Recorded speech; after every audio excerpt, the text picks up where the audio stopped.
Hello, hello, hello! Ito ang inyong Lola. Nakabili tayo ng chime de rapa. Ito yung sinasabi kong gulay.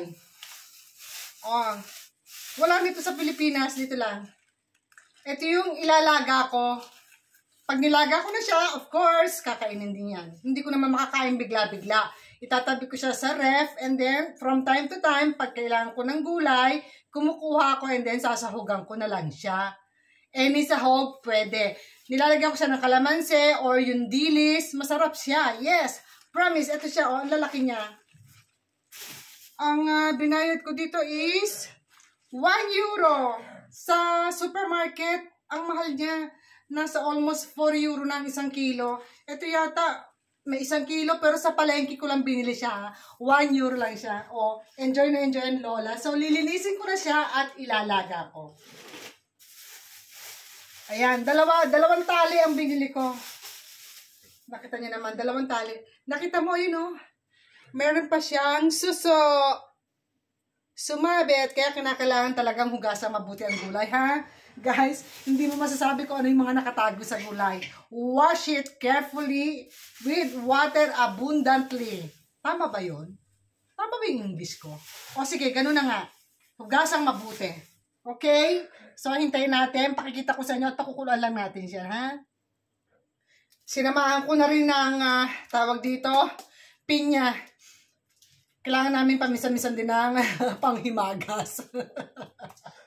So, hindi mawawala ang pinya. Pagka mura, bumibili ako. Ang binayad ko rito is 1 euro and 85 cents. Malaki naman siya, almost 2 kilos. Okay? So, babalatan din natin syempre. Hindi mo makakain ng may balat. Guys, ito ang itsura niya, oh, ang chime de rapa. Malalaki siya, malalapad yung dahon niya. Oh, ang lalapad niya. Tinanggal ko lang yung mga part na matitigas and then ilalaga natin yan. Islicing ko muna siya ng pino and then ilalaga natin, ha? Ayan, tignan mo, gaganda ng dahon niya, oh. Ang hilig ko talaga dito sa chime de rapa. Yes. Maganda to. Talaga namang every morning, nandun ka sa trono. Mabubusog ka nang hindi ka kumakain ng maraming masyado. Ang ganda ng chime de rapa, oh, di ba? Ay, yung iba, nilagay ko na, pinapakuluan ko na siya. Marami yung binili ko, talagang favorite ko tong green leafy vegetables. Maganda talaga to sa health. Ayan.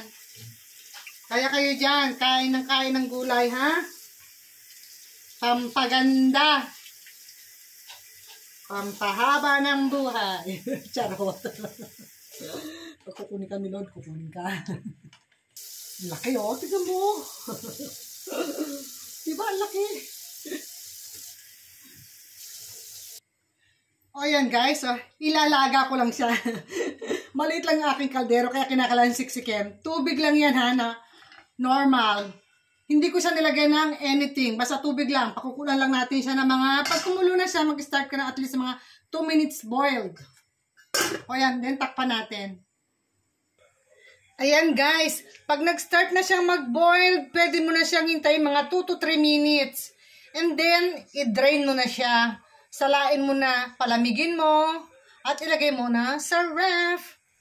Ayan ang ating chime de rapa. Boiled lang siya, walang sahog, nakita mo naman. So, hintayin ko na lang siya ng mga 2 minutes, luto na yan. Nag-start na siyang mag-boil there, okay?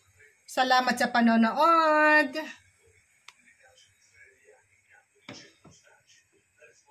Gulay-gulay din pag may time, ha? Hindi puro karne, hindi puro kanin, at hindi puro sweets. Kakain din kayo ng gulay paminsan-minsan.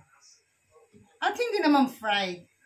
As much as possible, yung mga boil, yung mga steam. Yan ang mga healthy gulay, healthy food. Hindi piniprito sa mantika. Ay, ano ba yan? Salamat sa panonood!